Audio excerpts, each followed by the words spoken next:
Bien, estamos viendo la pizarra. Sí, Doc. Muy bien. Buenas noches con todos. En esta noche vamos a hablar acerca de lo que son las crisis convulsivas, ¿no? Es una clase muy interesante que nos va a permitir mantener claro algunas definiciones y sobre todo poder manejar adecuadamente una crisis convulsiva.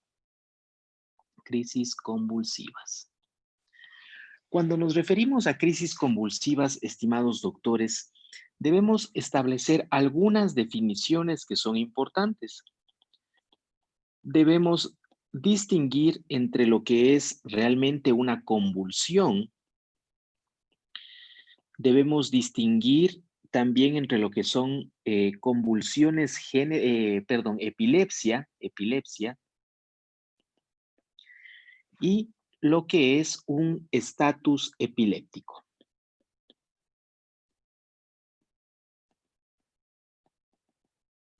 Esto debe quedar muy claro en este sentido, ¿no? Entonces, una convulsión, ¿qué es una convulsión? Una convulsión no es otra cosa sino una descarga excesiva, anómala y paroxística de las neuronas del sistema nervioso central, ¿sí? Es una descarga, ¿sí? Es una descarga excesiva, anómala, paroxística, es decir, ocasional, ¿sí? De neuronas del sistema nervioso central, ¿ok? ¿Qué es una epilepsia? En cambio, una epilepsia no es otra cosa sino convulsiones recurrentes, ¿sí? Convulsiones recurrentes que obedecen a una causa, debido a una causa específica. Por otra parte, al estatus epiléptico lo vamos a definir, ¿sí? Como una actividad convulsiva. Es una actividad convulsiva que es continua, es decir, no para. Una actividad convulsiva continua que se manifiesta clínica y electroencefalográficamente, ¿sí? Que persiste por un tiempo mayor o igual a 5 minutos, o en su defecto, la presencia de dos o más crisis convulsivas sin recuperación del nivel de conciencia, entre ellas. La definición antigua del estatus epiléptico mencionaba que era aquellas crisis que están permanentes o recurrentes durante más de 30 minutos. Hablar y esperar de 30 minutos para recién definir un estatus epiléptico que obviamente obedece a un manejo ya más agresivo, realmente implicaba un empeoramiento en el pronóstico de los pacientes. Es por eso que esta nueva definición que establece que una crisis convulsiva que persiste durante un tiempo mayor o igual a 5 minutos, es decir, la crisis, el paciente está convulsionando, ¿sí? Por un tiempo mayor o igual a 5 minutos, o en su defecto, presenta dos crisis recurrentes y entre crisis y crisis no hay recuperación del nivel de conciencia, sino que le vuelve a dar nuevamente otra crisis. Eso ya debe ser catalogado, doctores, como un estatus epiléptico y hay que ser agresivos en su manejo porque esa es una emergencia. ¿Ok? Estamos claros hasta ahí en estas definiciones. Convulsión, ¿sí? Epilepsia y estatus epiléptico. Convulsión, descarga excesiva, anómala, paroxística, ¿sí? De neuronas del sistema nervioso central. Epilepsia, en cambio, convulsiones recurrentes debido a una causa y el estatus epiléptico, lo que habíamos ya comentado. ¿Ok? Dentro de las convulsiones o incluso dentro de la epilepsia misma, ¿sí? Se habla de ciertas clasificaciones. Las clasificaciones realmente van a variar definitivamente, eh, dependiendo la literatura que ustedes la vean. podemos tener nosotros en este sentido tipos de convulsiones, tipos de convulsiones. En este sentido, nosotros encontrar convulsiones focales, generalizadas y desconocidas.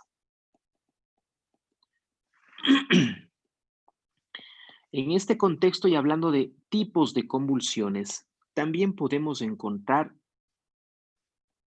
tipos de epilepsia. Tipos de epilepsia. Que de igual manera, nosotros podemos tener en este sentido focales, generalizadas, mixtas, es decir, focales y generalizadas, y desconocidas. Esta gráfica que estamos haciendo permite hacer una clasificación tanto de las crisis convulsivas, los tipos de convulsiones, como los tipos de epilepsia. De igual manera, en este contexto, ¿sí? Todos estos elementos permiten poder hacer ya una clasificación de lo que sería obviamente un síndrome epiléptico. ¿Ok? Convulsiones, epilepsia y el síndrome epiléptico. Obviamente en este contexto, tanto a nivel de los tipos de convulsiones como los tipos de epilepsia, debemos hablar de que el paciente puede presentar un sinnúmero de comorbilidades en este sentido. Y que la causa de estas convulsiones o de esta epilepsia pueden ser causas de tipo genéticas, causas estructurales, causas metabólicas, causas inmunes, infecciosas e idiopáticas. ¿Ok? Genéticas, estructurales, metabólicas, inmunes, infecciosas e idiopáticas. Con este gráfico prácticamente podemos, ¿sí? Podemos explicar la presencia, obviamente, de los tipos de convulsiones, los tipos de epilepsia, la presencia de comorbilidades que pueden estar disparando estos eventos y las potenciales causas. ¿Ok? Sí, hay una clasificación bastante, llamémoslo así, de las convulsiones, bastante clásica, que es la que nos han enseñado en el pregrado con respecto a las convulsiones, que pueden ser, ¿no es cierto?, las focales y las generalizadas y las focales o parciales.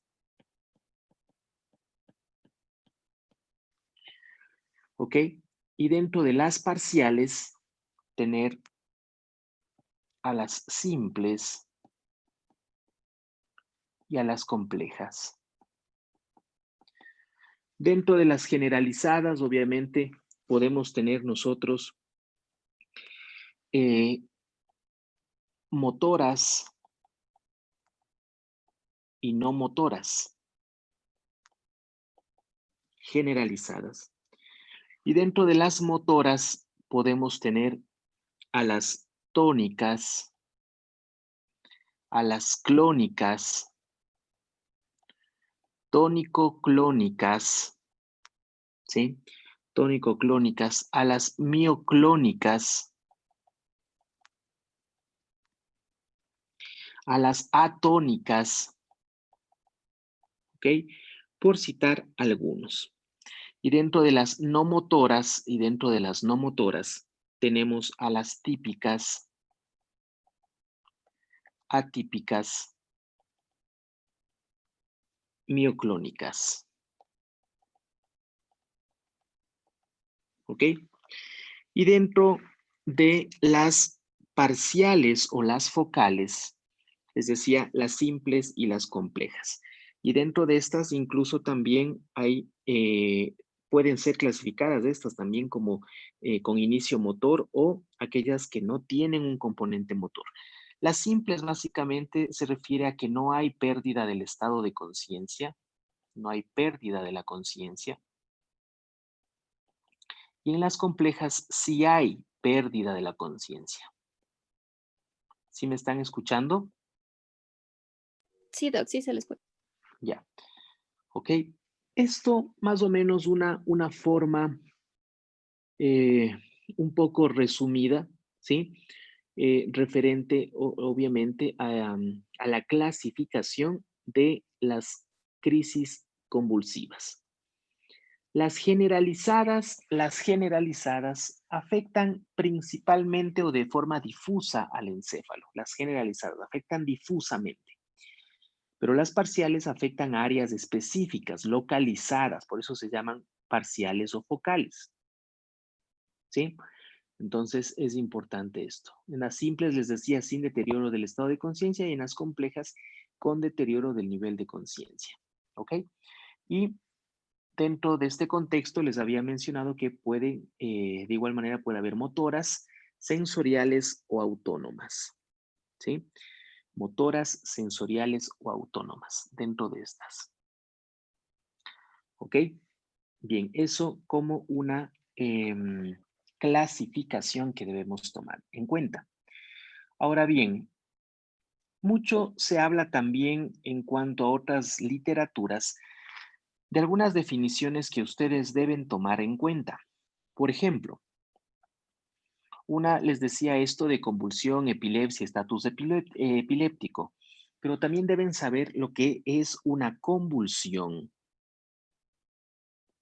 lo que es una convulsión sintomática aguda, ¿sí? ¿Qué es una convulsión sintomática aguda? Y obviamente se refiere a aquella convulsión que ocurre, obviamente, al tiempo o al momento de, de una agresión o de un daño, obviamente, a nivel cerebral. Repito, la convulsión sintomática aguda no es otra cosa sino aquella convulsión que se presenta en el contexto o en el momento de que se está presentando un daño, ya sea sistémico, ya sea localizado, pero a nivel cerebral. ¿Sí? Entonces, mucho ojo con esto. ¿Ya? Por otra parte, es importante también distinguir una convulsión no provocada.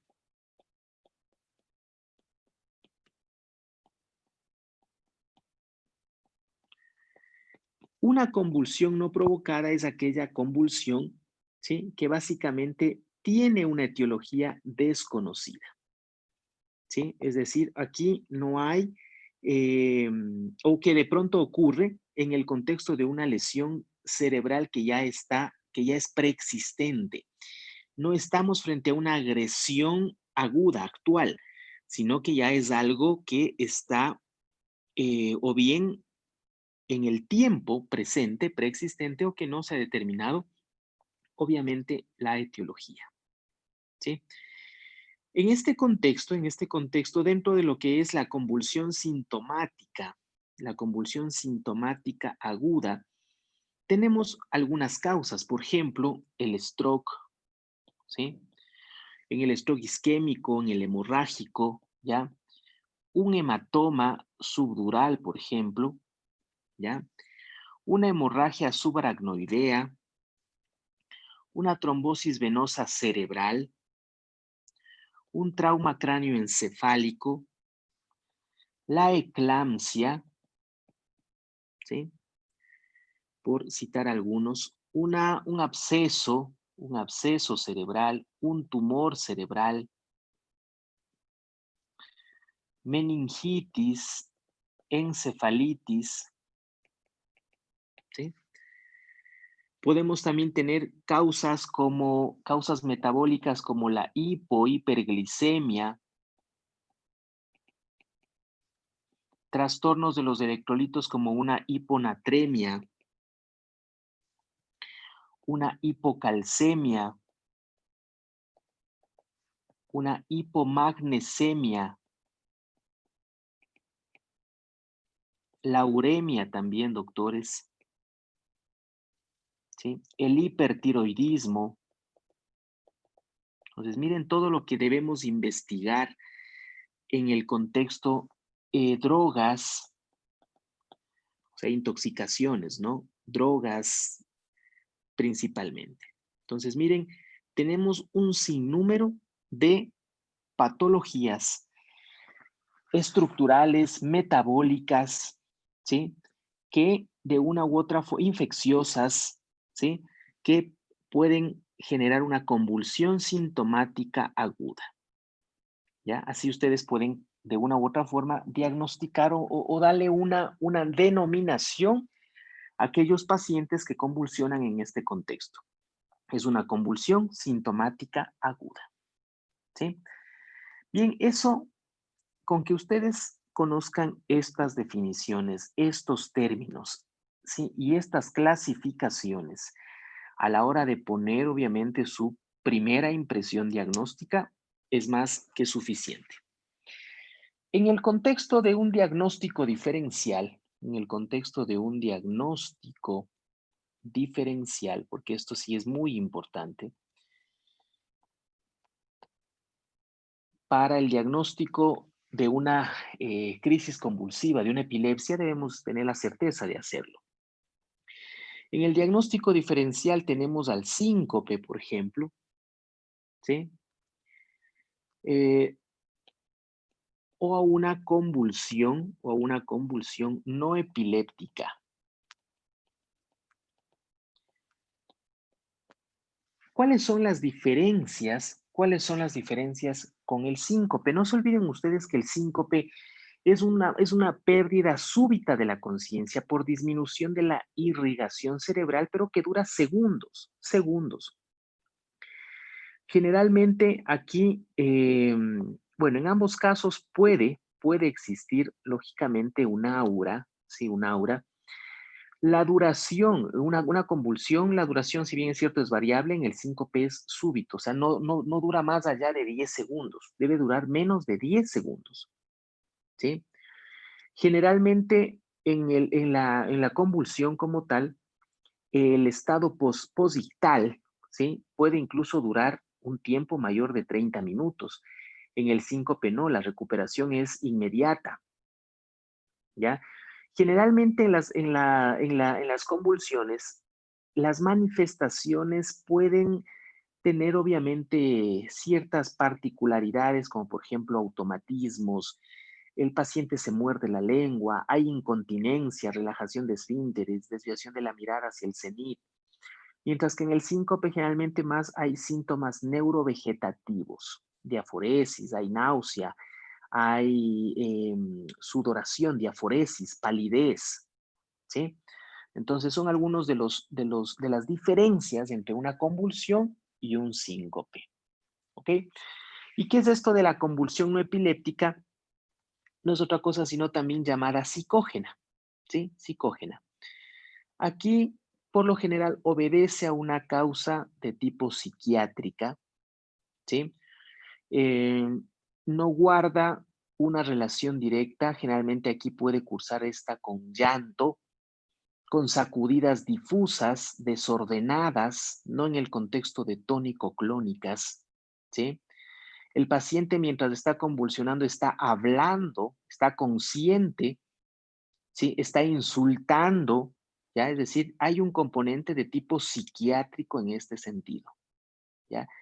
Generalmente no hay movimientos simétricos como lo hay en en una convulsión como tal, sino que los movimientos son sacudidas pero asimétricas, ¿sí?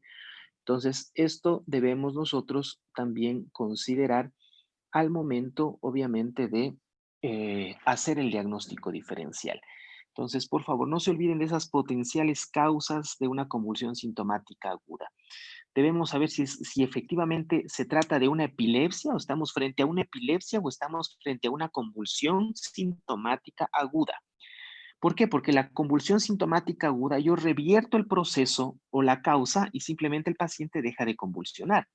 Aquí la solución no es darle anticonvulsivantes. Si bien es cierto, sí lo haces para un poco liberar esa descarga excesiva, pero la solución aquí es restablecer la causa, ya sea la causa de ese daño estructural, ya sea la causa de ese absceso, de ese tumor, de ese proceso infeccioso, de ese trastorno metabólico.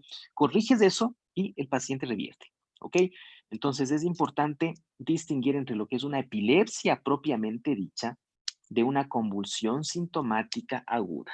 Por favor, es necesario, es importante, ¿sí? Aquí me faltaba la abstinencia también, abstinencia a drogas, que puede ser obviamente otra de las causas eh, muy frecuentes, ¿sí? Que podemos tener en este sentido, ¿ya?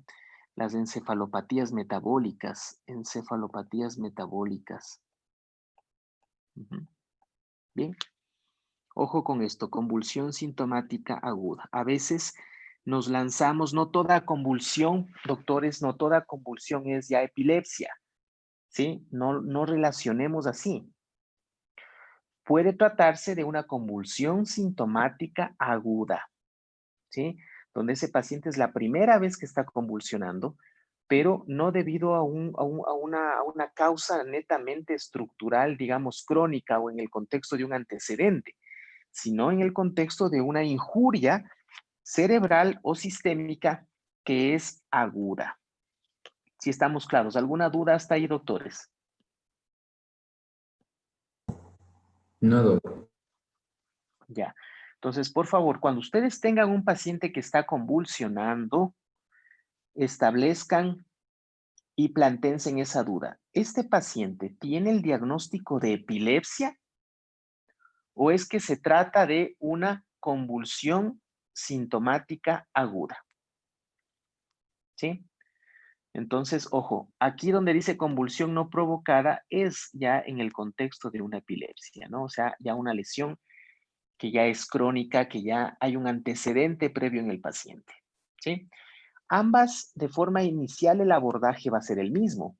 Van a tener que utilizar anticonvulsivantes, pero obviamente en el segundo contexto, en el contexto de un paciente epiléptico, la medicación va a ser para toda la vida, ¿sí? Pero en el otro caso, será temporal mientras se revierte la causa, ¿sí?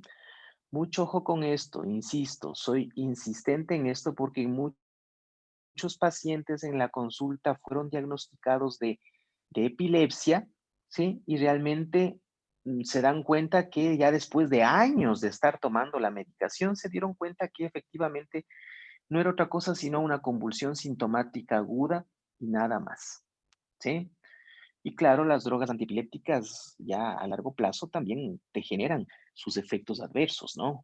Sobre todo a nivel de hepatotoxicidad, ¿ok? Bien, entonces mucho ojo con eso. Perfecto. Con respecto a las manifestaciones clínicas, ¿qué van a presentar estos pacientes? ¿Cuáles son las manifestaciones clínicas?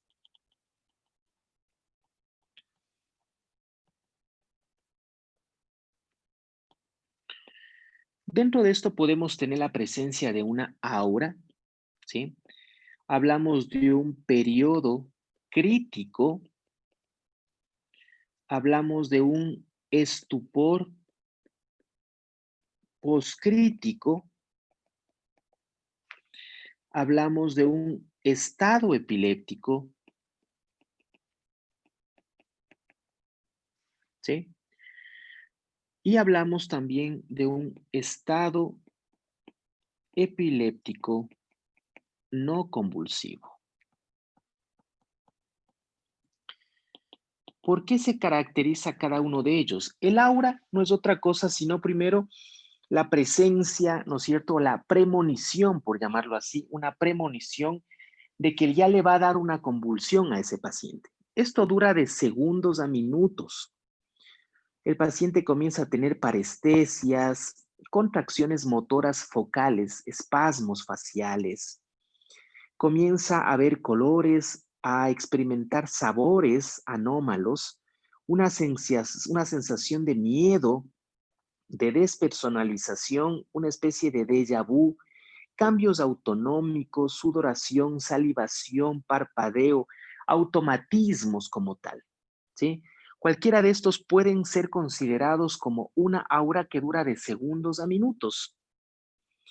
El periodo crítico, que también dura de segundos a minutos, ya es la crisis como tal. El paciente empieza con movimientos tónicos o clónicos o tónico-clónicos, ¿sí?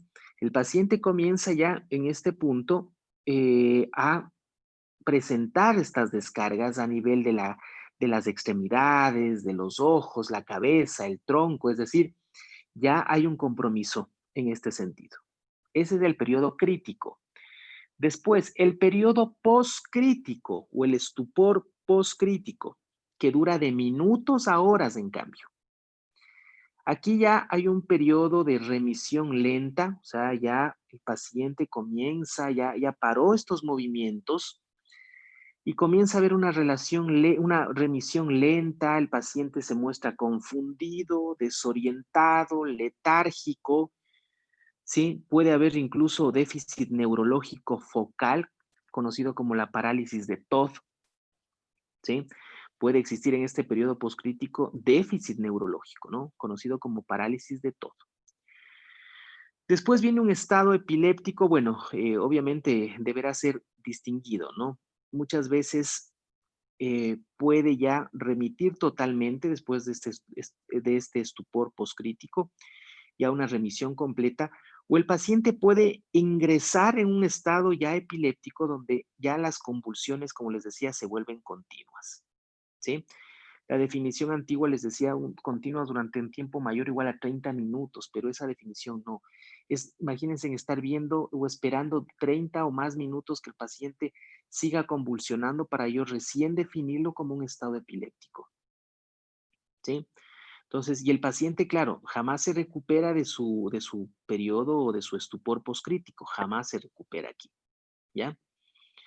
Eh, Esto es una emergencia, definitivamente les decía, puede haber muerte neuronal, puede haber rabdomiolisis, puede haber una acidosis láctica tenaz que le puede llevar a la muerte al paciente, ¿sí? Entonces, necesitamos actuar rápido. La nueva definición, como les decía, ya incluye presencia de dos convulsiones, dos o más, que entre cada una de ellas no exista recuperación del nivel de conciencia, ya cataloguen como un estado epiléptico o una crisis que dura un tiempo mayor o igual a 5 minutos. Ya catalóguenla, ¿sí? ¿Y qué es esto del estado epiléptico no convulsivo? Aquí el paciente se le altera la conciencia, que puede ir desde una somnolencia, confusión, coma, pero no hay manifestaciones motoras. El paciente no tiene, solamente pierde su nivel de conciencia, pero no hay manifestaciones motoras. Aquí definitivamente el electroencefalograma va a ser clave en estos casos. ¿Ok? ¿Estamos claros en este punto, doctores? ¿Alguna duda? No. Ujú. Muy bien. Cuando tú hagas una evaluación a un paciente, bueno, cuando lo ves convulsionar, no hay problema, tú puedes establecer algunas características, pero cuando el paciente te refiere nada más o simplemente dicen que pasó eso y tú no fuiste un sujeto de pronto presencial de esa convulsión, es medio complicado y te deja esa duda. Y tienes que a través de una buena historia clínica, una buena anamnesis, tratar de recabar la información y saber y preguntarle al paciente y de una u otra forma incluso a veces hablar hasta con los testigos, a veces familiares, amigos, para tratar de que efectivamente filiar eso a que si evidentemente fue o no una convulsión. Generalmente el paciente no te recuerda la convulsión, no te recuerda, pierde la conciencia, no te recuerda, es como un vacío, como un hueco que tiene el paciente, ¿sí? Otro dato interesante es el aura. No todas te dan aura, pero el paciente muchas veces te refiere, dice, doctor, empiezo a ver lucecitas, empiezo a escuchar sonidos, empiezo a parpadear, empiezo a salivar. Ya, eso es un aura. Y eso apoya la presencia de que efectivamente se trata de una convulsión, ¿sí? Esto de girar la cabeza y desviar la mirada hacia arriba, ¿ya? Todo esto, ya, de una u otra forma, también te apoya a que se trata de una convulsión, ¿sí? Em, Puedes tener también algunos, digamos, antecedentes, ¿sí? Que pueden ser como desencadenantes o disparadores de esta crisis. A veces enfermedades infecciosas, la fiebre, un traumatismo, la privación de sueño, el incumplimiento del tratamiento. Bueno, todo esto, sí, de una u otra forma también te hace sospechar en que se trata de una convulsión. Claro, los antecedentes también de consumo de fármacos, de alcohol, de drogas, antecedentes familiares, el antecedente de un trauma, ¿ya? Todo esto de una u otra forma te orienta a decir si efectivamente lo que me está refiriendo el paciente se trata de una convulsión. Pero si muchas veces te dice, no, no perdí la conciencia, solo temblaba, yo no, yo me acuerdo de todo, doctor, pero temblaba. eh, Como que obviamente eso, la probabilidad de que sea una convulsión es muy baja, ¿ok? Entonces, es clave en el diagnóstico, es clave en el diagnóstico que tú tengas en cuenta estos parámetros, ¿sí? Que tengas en cuenta esta anamnesis, el examen físico. En el examen físico incluso tú puedes hallar ya algunos estigmas que te hacen pensar que efectivamente el paciente convulsionó, a veces golpes, traumas, escoriaciones. La lengua está mordida, está sangrante, los labios, es decir, puedes encontrar algunos estigmas de que efectivamente este paciente sufrió una crisis convulsiva. Obviamente también te vas ya en la parte del diagnóstico a tratar de, obviamente si no tienes claro que el paciente tiene antecedentes, de crisis convulsivas, deberás tú tomar en cuenta todo esto que habíamos conversado. Debes solicitar exámenes orientados justamente a buscar todos estos trastornos, ver cómo están los electrolitos, pedirle sodio, magnesio, calcio, ver los niveles de azoados, pruebas de hormonales, TSH, TT4, T3, ¿sí? Ver o averiguar antecedentes de consumo de alcohol, de drogas, ¿ya? Evaluar si hay fiebre o algún proceso infeccioso en curso. Bueno, una serie de exámenes, ¿sí? Un toxicológico, ¿no es cierto? Es decir, todos estos exámenes que debes solicitar, pruebas de función hepática, glucosa, ¿sí? Todo esto. Una vez que has descartado esta posibilidad de una convulsión sintomática aguda, la presencia igual de una tomografía de cráneo te va a ayudar mucho en este sentido. La resonancia y el electroencefalograma son herramientas ya diagnósticas ya más finas, y en el contexto de apuntar a una epilepsia ya instaurada o propiamente dicha. La tomografía y todos estos otros exámenes que te he mencionado, va bien para una convulsión sintomática aguda, va bien. Pero ya si todo está normal, tienes que electrolitos, toda la parte metabólica, no hay en la tomografía, todo esto es normal y ya quieres ir más allá, el siguiente paso es un electroencefalograma y una resonancia magnética, ¿sí? Esto te va a permitir a ti, lógicamente, darte cuenta de que si existen o no focos potenciales epileptógenos, y en la resonancia, lógicamente, descartar si existe algún otro tipo de anomalía estructural un poco más fina que no se evidenció, lógicamente, en la tomografía. ¿Ok? Una punción lumbar también, pero bueno, en el contexto de la convulsión sintomática aguda más bien, ¿sí? Sobre todo en la meningitis, para tratar o una encefalitis, para tratar obviamente de evaluar en ese sentido la posibilidad de procesos infecciosos, ¿ok? Entonces, mira todos los estudios, ¿sí? Que debes hacer. Entonces, en primera instancia, si tú no le conoces a ese paciente, no sabes que tiene antecedentes de epilepsia, la primera denominación que le das es una convulsión sintomática aguda y tu tarea es descartar todas estas posibles causas estructurales, metabólicas, etcétera, etcétera. ¿Sí? Pídele hormonas tiroideas, pídele electrolitos, pídele una tomografía simple de cráneo, averigua bien sus antecedentes de consumo de drogas, de fármacos, pídele azoados, pruebas hepáticas, evalúa si no hay un proceso infeccioso en curso, ¿sí? Descarta todo eso. Cuando has descartado todo eso y no tienes nada, entonces anda al segundo paso, que es una resonancia y un electroencefalograma. ¿Ok? ¿Alguna duda hasta ahí?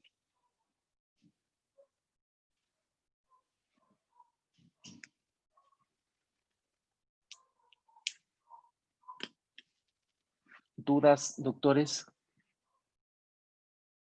Doc, una pregunta. ¿Y en caso de las ausencias, también están En las incluidas ahí como, o no? Claro, sí. Las ausencias, obviamente, dentro de las ausencias tú tienes que, eh, obviamente son ya crisis convulsivas de tipo parcial o focal, ¿no es cierto?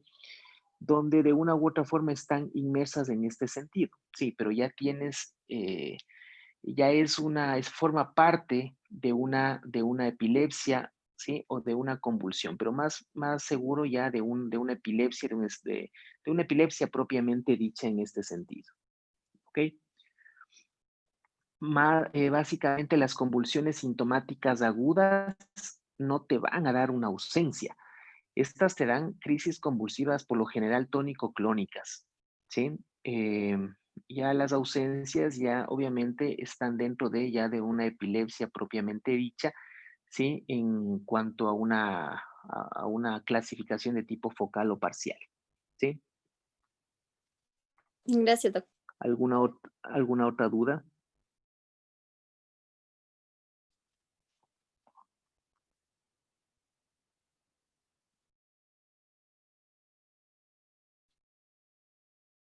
¿Alguna otra duda?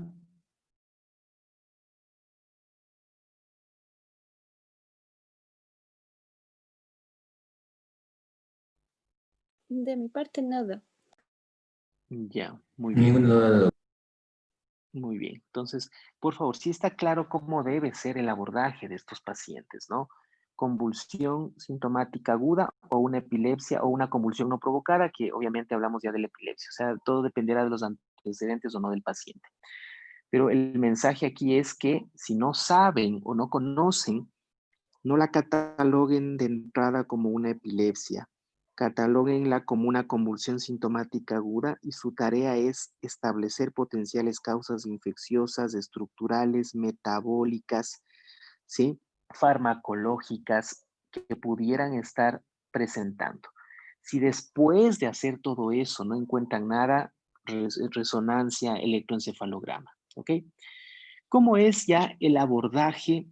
¿Cómo es el abordaje, obviamente, terapéutico de un paciente, principalmente que ya se encuentra en un estatus epiléptico, que obviamente es lo que es la emergencia por todas las complicaciones que les mencionaba, muerte neuronal, ¿sí? Hay rabdomiolisis, ¿ok? Que realmente son complicaciones importantes, una acidosis láctica, ¿sí? Que puede amenazar la vida del paciente, ¿ok? ¿Cómo tiene que ser el abordaje? ¿Cómo tiene que ser el abordaje de estos pacientes? Si partimos de un tiempo, ¿sí? Porque aquí obviamente estamos frente a un estatus epiléptico, ¿ok? Si partimos en el tiempo, lo primero, doctores, que ustedes tienen que hacer en los primeros 5 a 10 minutos es usar una benzodiazepina. Se recomienda en este contexto lorazepam o diazepam. Entonces, ustedes están en su guardia, doctores. Bueno, lorazepam no tenemos, tenemos el diazepam, ¿sí? El diazepam, le vamos a dar una dosis de diazepam que va de 0.1 miligramo, 0.1 miligramo por kilo, más o menos, ¿sí? 0.1 miligramo por kilo, más o menos. Vamos haciendo un cálculo rápido.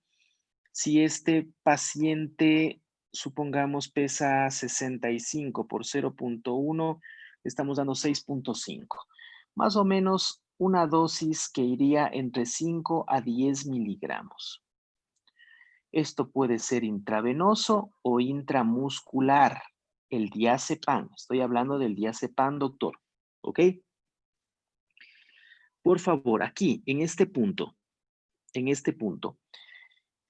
¿por qué te digo que puedes usar también la vía intramuscular? Porque quizás el paciente te puede venir a la emergencia convulsionando hasta que le tomes, imagínate en plena convulsión, no te deja canalizar una vía, entonces puedes usar la vía intramuscular de 5 a 10 miligramos. Estoy hablando de pacientes adultos, ¿sí? Pero igual les doy una dosis por miligramo por kilo, ¿ya? En este contexto, tú puedes usar o repetir. Podrías repetir esto, ¿sí? Podrías repetir al cabo de 5 a 10 minutos, ¿sí? Al cabo de 5 a 10 minutos, podrías darle otra dosis más de 5 a 10 miligramos hasta un total de diazepam hasta 30 miligramos. No uses más allá de 30 miligramos. ¿Ya? ¿Estamos? Estoy hablando del estatus epiléptico. Entonces, tú vas con una dosis de 10, qué sé yo, intramuscular, le pusiste 10, el paciente se calmó, hasta eso ya le canalizaste una vía. Ya le canalizaste una vía, cogiste todas las muestras, porque en este contexto, ojo, mientras le vas estabilizando a tu paciente, tú ya vas optando por algunas otras intervenciones, pues, ¿no es cierto? Le vas poniendo oxígeno, le vas canalizando una vía periférica, una o dos vías periféricas, vas tomando muestras para exámenes. Al paciente no le conoces, ese rato está convulsionando, le pides todas las pruebas metabólicas, todo lo que habíamos visto, electrolitos, glucosa, bueno, una química, una biometría, le haces una glucosa, le empiezas a monitorizar a ese paciente, es decir, ya paralelamente a todo esto, o sea, tú ya de entrada le pusiste 10 miligramos de diazepam intramuscular, el paciente se te calmó, rápido aprovechas poniéndole una o dos vías periféricas, cogiendo todos los tubos para todos estos exámenes que te comento, ¿sí? Y supongamos ahí te vuelve a convulsionar el paciente, vuélvele a poner otros 10 miligramos, ¿sí? Y si te vuelve a convulsionar, puedes repetir hasta otros 10 miligramos, es decir, un total de 30 miligramos. Ojo con algo, mientras ese paciente, el diazepam te va a ayudar como una medida de salvataje, ¿sí? De salvataje. No es que ya solo le vas a dejar con el diazepam y ya. Si no estuviera en estatus epiléptico, perfecto. Pero si ya está en estatus, eso es otra cosa. Por eso tienes que definir bien, ¿el paciente está en estatus o no está en estatus? O por ahí solamente una convulsión y listo. Si es una convulsión simple, común y corriente, o sea, unita que le dio por ahí, ya, cálmale con diazepam y te quedas quieto, te quedas tranquilo. Pero si ya le definiste como estatus epiléptico, si ya le definiste, le diste esa connotación de estatus epiléptico, cuidado, te vas a quedar solo con las benzodiazepinas. Tienes que a ese paciente en los siguientes 10 a 20 minutos, esto hiciste en los primeros 5 a 10. En los siguientes 10 a 20, tú ya tienes que ese paciente estarle impregnando con fenitoína. O sea, paralelo a esto, tú ya le estás diciendo a la licenciada, necesito una dosis de impregnación de fenitoína a 20 miligramos por kilo. 20 miligramos por kilo. ¿Sí? ¿Eso qué implica? 60 kilos, más o menos, 60 kilos, ponle 60 por 20, ese paciente necesita 1200 de fenitoína. Esa dosis le diluyes en unos 500, de unos sí, 250 a 500 de cloruro de sodio al 0,9%, y eso le pasas al menos en unos 20 a 30 minutos. ¿Sí? Lo pasas en un tiempo de 20 a 30 minutos. ¿Ok? 20 a 30 minutos. Pero ojo, ojo, paralelo a lo que tú ya iniciaste acá. Cuidado, vas a esperar que se te acabe tus 30 miligramos de diazepam. Ahí recién para decir, ya le voy a impregnar. El diazepam te ayuda a ganar tiempo hasta que la fenitoína comience a hacer efecto. El efecto de la fenitoína la vas a tener después de 30 minutos. ¿Sí? O sea, después de que le termines de pasar esto, ahí recién vas a tener un efecto de la fenitoína. En ese tiempo no le vas a tener convulsionando al paciente. En ese tiempo, mientras actúa la fenitoína, tú tienes que aguantarle las crisis con la benzodiazepina, con el diazepam. Sí estamos, doctores. Dudas. Cuidado, te vas a acabar ya los 30 de diazepam y ahí recién vas a querer impregnar. Cuidado. Si es posible, le pones la primera dosis de benzodiazepina de diazepam y por las mismas ya le estás pasando por la otra vía periférica. No te olvides que por lo menos 2 vías periféricas, por la otra vía ya le estás pasando fenitoína antes de que se vaya el efecto de la benzodiazepina. ¿Sí? Ojo, insisto que estoy hablando de aquel paciente ya calificado como estatus epiléptico. ¿Sí? No una crisis por ahí nada más. Cuidado, a toda crisis le vas a querer ponerle impregnación y todo. No. Si es una crisis así simple nada más, perfecto, la controlas con diazepam ya. ¿Ok? Pero si ya está calificada como un estatus, entonces ahí sí pones la benzodiazepina y paralelamente por otra vía ya le estás pasando la fenitoína. Dosis de impregnación 20 miligramos por kilo.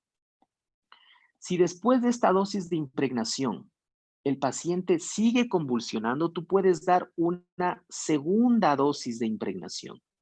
Ya no a 20, sino a 10 miligramos por kilo. ¿Sí? Una segunda dosis. Podrías darla a 10. Si ya el paciente se te estabilizó con esto, das una dosis de mantenimiento de 5 miligramos por kilo dividido en 3 dosis. ¿Sí? 5, supongamos pesa 60, 6 por 5, 30, 300. Dividido para 3, te toca a 100 miligramos IV cada 8 horas. ¿Sí? De mantenimiento. Esto es mantenimiento. ¿Ok? Esto le mantienes unas 72 horas, después puedes pasar a vía oral.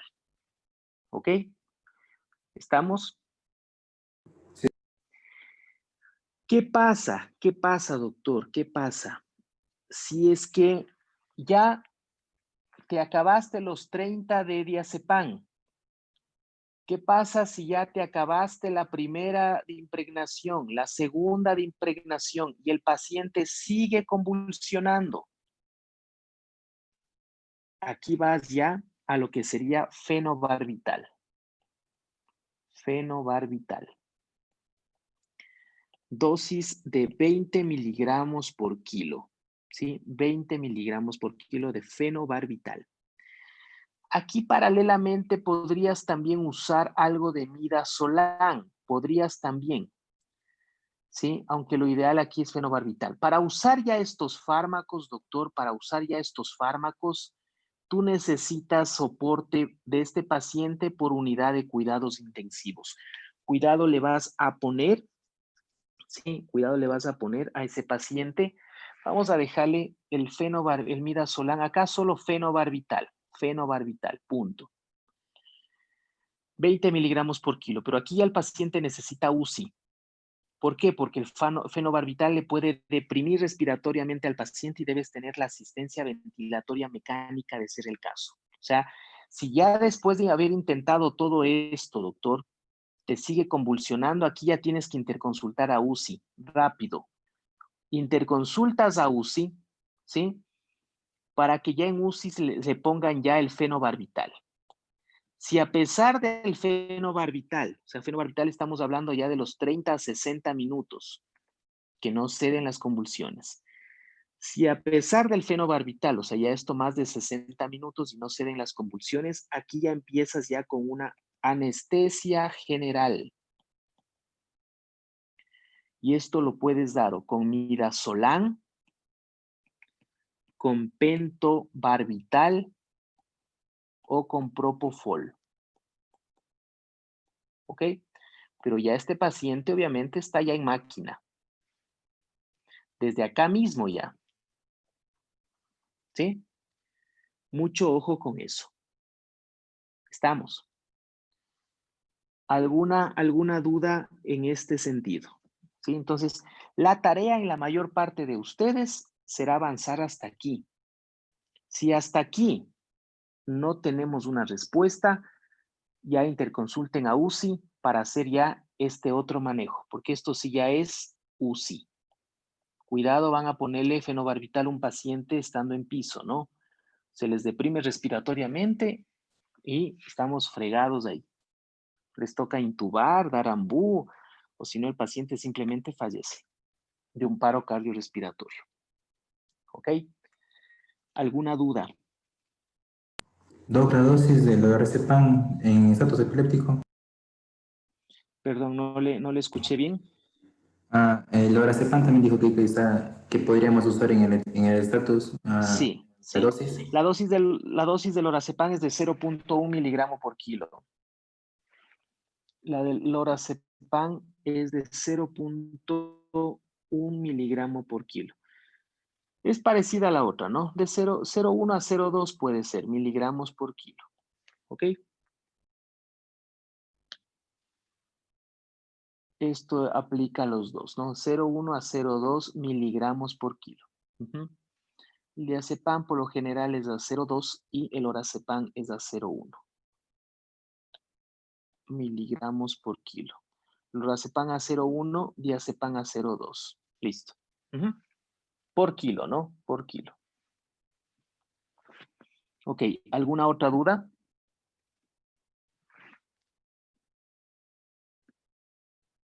Entonces, miren toda esa escalera que tenemos que hacer. Por lo general, aquí suelen fallar, aquí, en esta parte. Aquí. ¿Sí? Ojo, no toda convulsión van a hacer toda la escalera, ¿no? Por eso les decía, una convulsión por ahí aislada, perfecto, resuélvanla con diazepam, listo. Si ya te convulsiona otra vez, entonces tú ya sospechas que ese paciente puede entrar en estatus, ya mejor canalízale otra vía y prepara ya la fenitoína, porque ya que ya te siga convulsionando con diazepam, ya lo más seguro es que está entrando ya en un estatus epiléptico y más aún si ya te llaman y te dicen, doctor, ya va convulsionando 2 veces, ya van 10 minutos que no para, eso ya es un estatus rápido, diazepam en una vía y por la otra, licenciada, ya está impregnando la fenitoína. Hasta que la fenitoína comience a hacer efecto en 30 minutos, que le tienes que infundir, ya el diazepam está bajando su efecto, pero ya la fenitoína está subiendo y ya le controlas la crisis, ¿sí? Cuidado, vas a esperar a gastarte los 30 miligramos de diazepam ahí para recién actuar. Prácticamente ahí le dejas un espacio, un hueco de 30 minutos. Imagínate, tú ya te acabas los 30 de diazepam. No lograste controlar y recién quieres impregnar, tienes que esperar media hora. ¿Qué le vas a dar en esa media hora al paciente? Y sigue convulsionando. ¿Sí? ¿Dudas? Con que ustedes conozcan este rápido, breve manejo es importante, ¿no? Algunos otros aspectos que debes tomar en cuenta cuando hay sobre todo un deterioro del nivel de conciencia, no te olvides de la oxigenación, ¿sí? No te olvides el uso de tiamina también, o no te olvides que la hipoglucemia también te puede causar convulsión y tienes que compensar esa hipoglucemia, dándole de 25 a 50 gramos de glucosa, ¿sí? ¿Qué tal una encefalopatía de Wernicke en el paciente, lógicamente, con encefalopatía alcohólica? Ya no te olvides de darle tiamina, 100 miligramos intravenoso antes de la glucosa, ¿sí?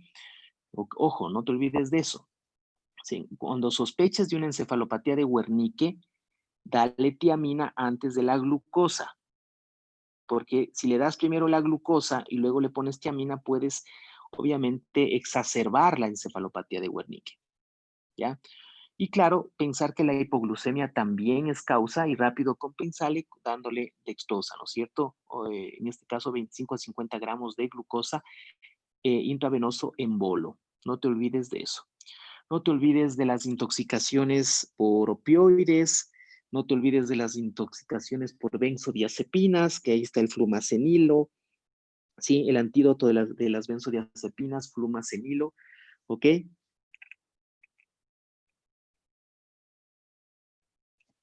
Listo. Entonces no te olvides también de esas otras situaciones de la encefalopatía de Wernicke, donde el paciente necesita tiamina, ¿sí? Que por eso te puede convulsionar, ¿ok?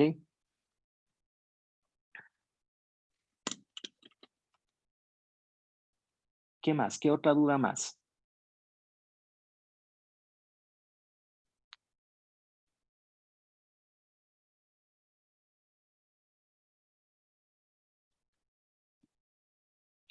No te olvides del antídoto de la intoxicación por opioides, que es la naloxona, ¿sí? Es decir, son otras causas de deterioro del nivel de conciencia, ¿sí? Encefalopatía de Wernicke, donde necesitas tiamina antes de glucosa. La hipoglucemia, donde necesitas dextrosa. La intoxicación por benzodiazepinas, que necesitas flumacenilo. Y la intoxicación por opioides, que necesitas naloxona. Sí, no te olvides también de esas otras potenciales causas de deterioro del nivel de conciencia. Y si está con hipoxemia, obviamente necesita oxígeno. ¿Sí? ¿Dudas?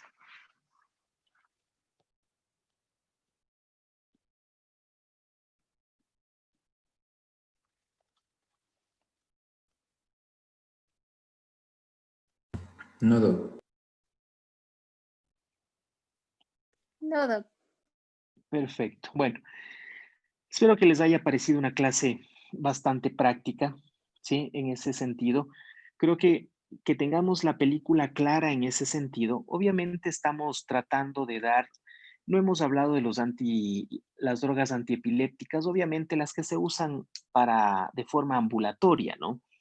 Realmente eso ya obedece aquí, ustedes tienen ya que buscar el especialista, ¿no? Estamos formando especialistas, eso ya es competencia del neurólogo, del internista, de buscar de una u otra forma el mejor tratamiento ambulatorio, pero ustedes sí deben actuar frente a una situación de la guardia médica.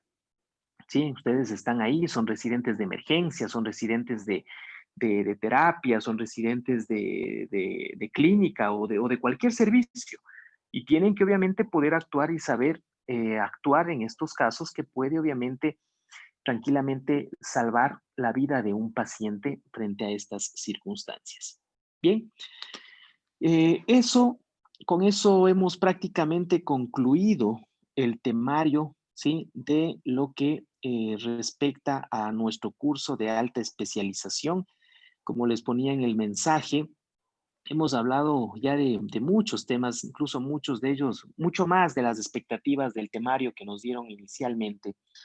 Hemos hablado de hiponatremia, hipernatremia, hipocalemia, hipercalemia, hipocalcemia, gasometría arterial, insulinoterapia, EPOC, neumonía, síndrome coronario agudo, sepsis, insuficiencia cardíaca, insuficiencia renal aguda, crónica, pancreatitis, sangrado digestivo, accidente cerebrovascular, el isquémico, el hemorrágico y las crisis convulsivas. Creo que ha sido contenidos muy importantes, muy interesantes. Ustedes tienen las clases ya grabadas. Por favor, hagan un recorderis de todo esto. Tienen el libro de protocolos terapéuticos en medicina interna que también les va a servir. La evaluación final de este curso la tendremos el 8 de enero, me parece que cae viernes 8 de enero. Como ustedes también están asistiendo al de urgencias, el de urgencias la tendrían el 15, entonces tienen todos estos días prácticamente para ir estudiando, ir repasando, ¿sí?